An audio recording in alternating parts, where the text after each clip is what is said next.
Education needs people who are truly present, not just in the building. I'm Edward DeShazer, and welcome to Homeroom Attendance. Your seat is saved.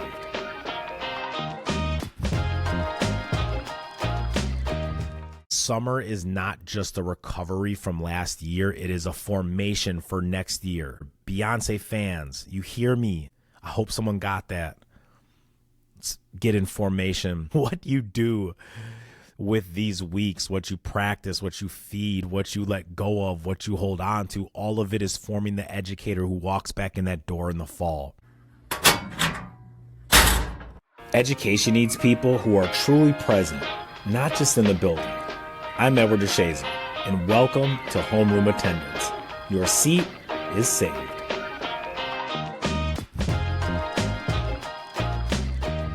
Summer is not just a recovery from last year, it is a formation for next year. I want to say that again. Summer is not just a recovery from last year, it is a formation for next year. Beyonce fans, you hear me? I hope someone got that. Let's get in formation. What you do with these weeks, what you practice, what you feed, what you let go of, what you hold on to, all of it is forming the educator who walks back in that door in the fall. Education needs people who are truly present, not just in the building. I'm Edward DeShazer, and welcome to Homeroom Attendance. Your seat is saved.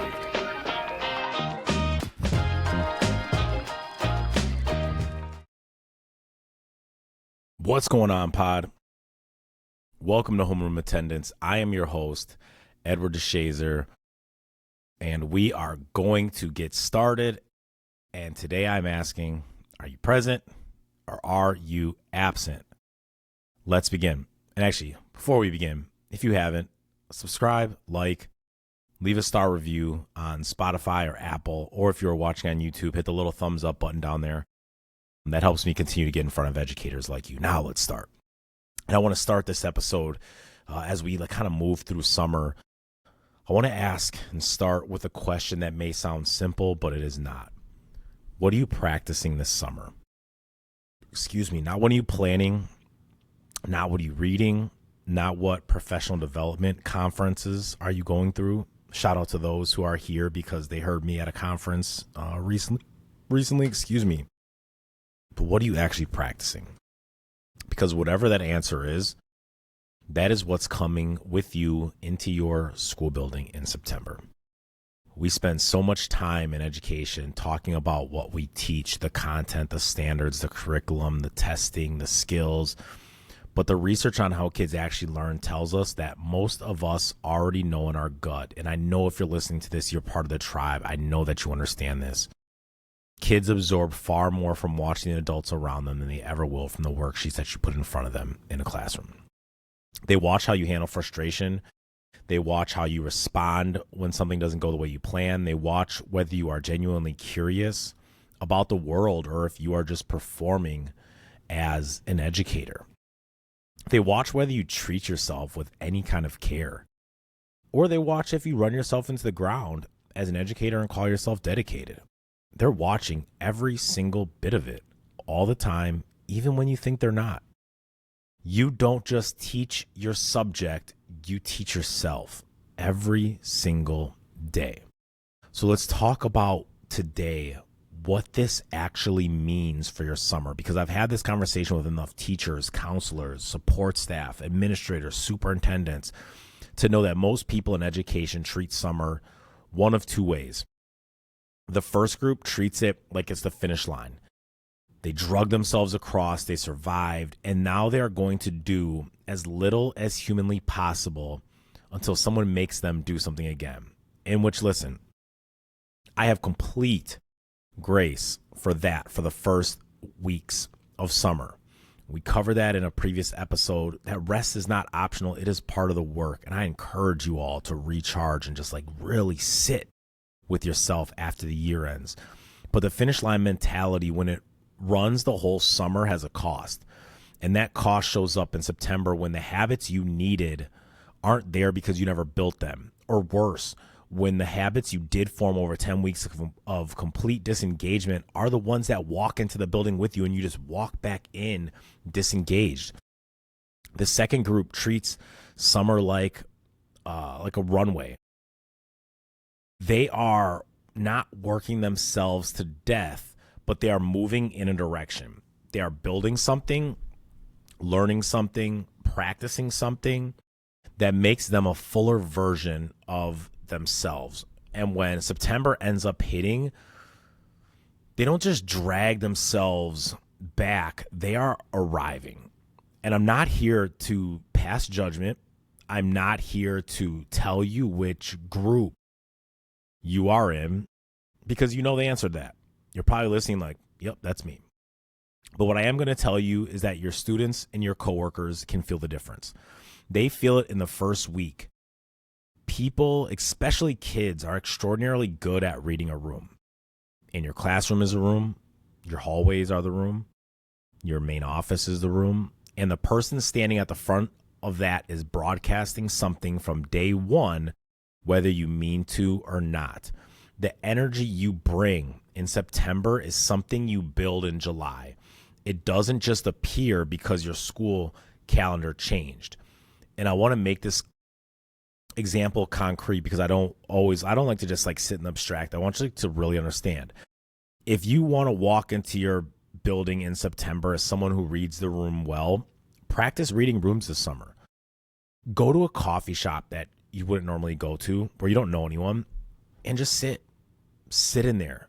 Pay attention to the dynamics. What type of energy? Pay attention to who's leading the room. Pay attention to who's not. How are people responding to each other? This skill doesn't just live in a classroom. It lives inside of you, and I'm encouraging you to practice it. If you want to walk back into your school with patience, does anyone out here, by a show of hands, want to walk back into their school with patience? I know you do. Everyone does. So I feel like that's a skill that every single person wants to improve. Practice this summer. In traffic, practice it. With family, practice it. In that slow checkout line at the grocery store where the person in front of you has 19 items and you know it's a 12-item checkout. Yes, I count those items. And then they get to the end and they pull out a checkbook. Yes, people still pay with checkbooks. But that's a real practice of your test. Or a real practice of your patience. Classroom ultimately is the test that now you can pass with patience. If you want to walk into September curious, feed that curiosity this summer. Pick up a book about something that has nothing to do with your content area. Everything doesn't have to be professional development. Pick up a book about photography or astronomy or the history of whatever city you're living in. Watch a documentary about something that you know absolutely nothing about. Let yourself be the same lifelong learner that we are encouraging our students to be, because the best thing that we can model for our students is what it actually looks like to be genuinely interested in the world that we live in. And you cannot model what you don't practice. You cannot model what you don't practice. And summer is the longest practice window that you get all year. Now, I want to speak to the support staff for a second because you guys are so important. The paraprofessionals, the office staff, the custodians, the cafeteria workers, the janitors, whatever it is. This podcast is for everyone that is in the building, not just the people with the classroom titles. You are not on the sideline of the student experience. You are in it, often more than you realize.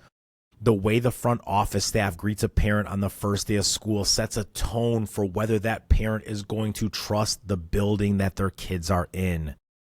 The way a custodian acknowledges a student and a kid in a hallway by name with a smile like that kid matters is going to be the difference between a child feeling seen or feeling invisible.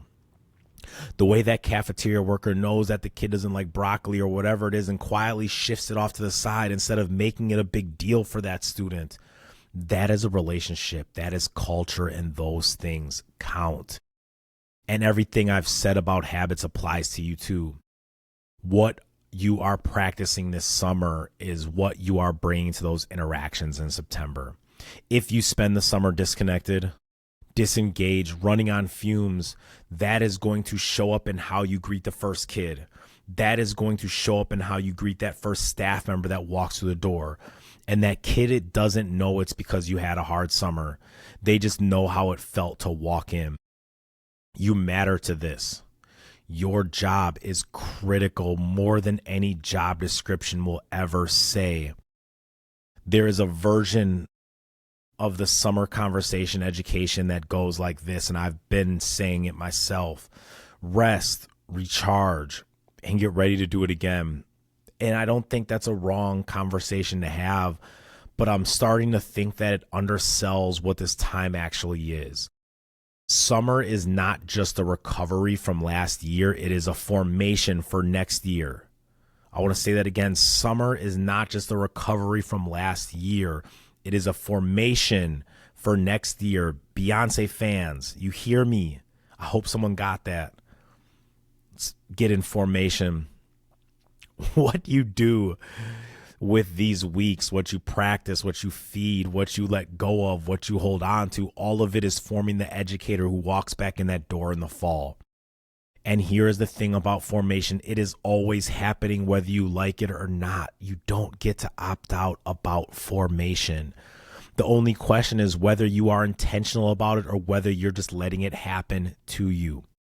Your students, your staff, they need the version of you that chose this work, that practiced this, that spent some portion of the summer becoming someone who had something real to bring back.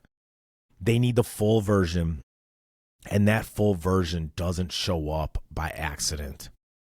What you do with your summer is an act of professional responsibility, not to your district, but to the kids who are going to walk into your room and need you to be ready.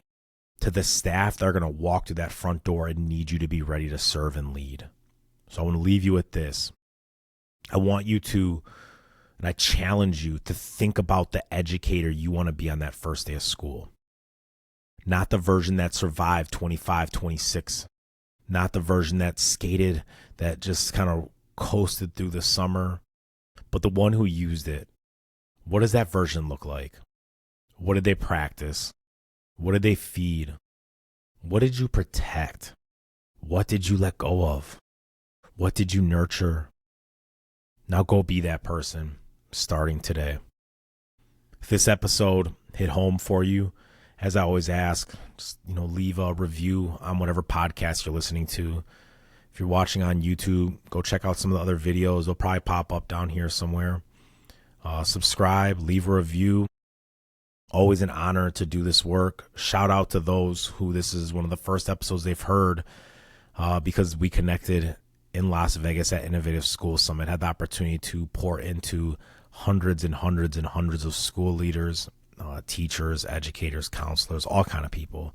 Absolutely love this work, and I am so honored for all the conversations that I had with different people. But you have been present for homeroom attendance. Class is dismissed.